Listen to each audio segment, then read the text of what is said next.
so there's a new guy that popped out of nowhere. Andrew Tate is his name. So naturally, once someone pops off and gets famous and starts to trend, everyone starts to talk about him, which makes him or her more popular, and everyone talks about him because, well, that's the thing YouTubers do, is they talk about trending things to get in on the trend and get in on the traffic to their channels. And admittingly, that is exactly what I'm doing. I think it's a bit of a character, and you know, it's funny, I find I'm like imitating his accent sometimes when I'm talking to people, and you know, I think a lot of dudes, even though they don't admit it, like I was at the gym today, and there's two dudes on, it was after, and there's two dudes on like the massage chair, and I like looked at them. I was like, hey, do you guys know who Andrew Tate is? And like, what do you guys think of him?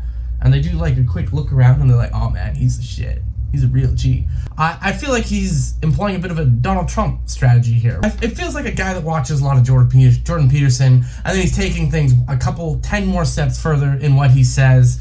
And I think he is kind of playing up a lot of things, and like I saw him on Nelk, and you know, he was, you know, like it's like he started off slow, talking about loneliness of men and how women get way more DMs and men are way more likely to be lonely. And I feel like a lot of guys can relate to that, and he's encouraging men to be manly in a world where there's people screaming about toxic masculinity. With the Donald Trump comment, what I mean is like he's saying things that I think people do believe in and it's like, the thing about Donald Trump running in 2015, I feel like people thought he was saying a lot of things that no one else would talk about. It's kind of like the reason why people like Rick Sanchez from Rick and Morty, people were almost jealous and wish they could be like that and say those things. Charisma on Command did a really good video. I'll find a link to it and put it down below, but talking about the shadow self. It's like the darker side of you, the things you wish you could say.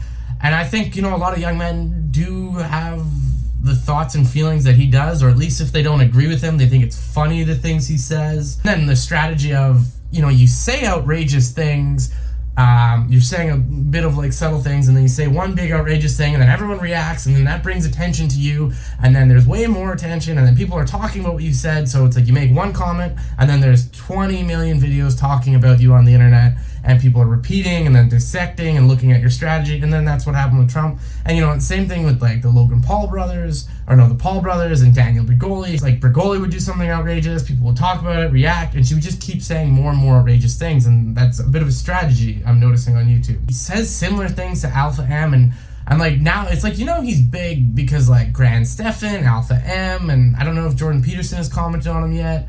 But he's been on Nelk, and going back to his character thing, like he's definitely getting to saying some outrageous things. He's like, I don't ever hold hand with bitches, and then Nelk was like, well, come on, man, like I bet you we could find a photo of you holding hands with a girl or two, and he backpedals, and then he's like, oh, you know, but I do that stuff on like the beach, not in the street, because you know, I've got like dangerous people after me. And so like he has these stories, you know, like he said like, oh yeah, like I don't worry about getting like canceled because there's people that want me dead. So it's like there's no way to confirm these stories, and I'm not calling him a liar, but it's like he could be exaggerating these stories. And also I think his anti-cancel strategies, he's not really on his own stuff a lot. He's on other people's channels and podcasts, and I first found him on YouTube Shorts, and he's all over TikTok, and other people are clipping him and kind of replaying him. And like I think his thing is that he's pumping his school, right? Because he has a school, and I think it's like it's gonna turn out to be some big genius strategy he had, or it'll be like a character he made and he played everyone. Like a part of me really hopes a lot of the things he says is real, and he's like a real person. Like just watching some of the stuff he's been in, I think there's truth in his backstory and the things he says, but like I think he does definitely exaggerate things, and like he's saying outrageous things to get reactions. Like he was talking about like, oh yeah, if I dated Kylie Jenner and I was on her plane, it's my plane because I would be her boyfriend, and then therefore I own her, so I own her stuff.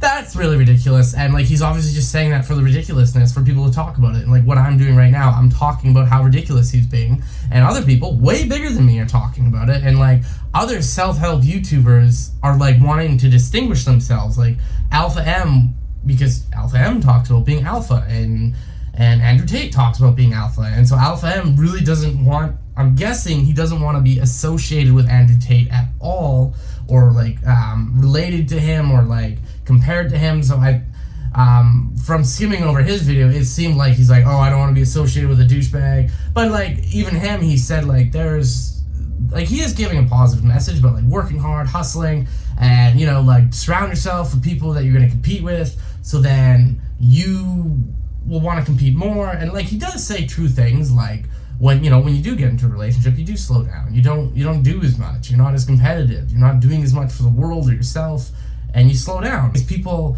like that he's maybe saying these outrageous things because people themselves, they feel like they cannot say these outrageous things, because I find on the internet today, anytime someone talks about like problems of men or struggles of men, you get told like, well, you're a white guy and you don't fucking know this stuff and you have no struggle. And if a dude talks about like any struggles of men in dating, it's like, you're a fucking incel, you don't have a clitoris, you don't even know where the clitoris is. Like, geez, like I was even watching that Common Ground guy the other day and just trying to talk to people, find common ground with people that were pro-life and pro-choice, and all the pro-choice people are screaming at him saying he doesn't know what clitoris is, and he can't get laid. And it's like, I feel like it's a world where people are very, very afraid to voice any opinion, and this Andrew Tate guy is screaming whatever he wants and getting reactions and then getting more attention because people are reacting and talking about him just like I am. Like, I really think people relate to him because it's kind of like Trump in 2015. People really like Trump in 2015, 2016 because he's saying these outrageous things that no one has ever said before.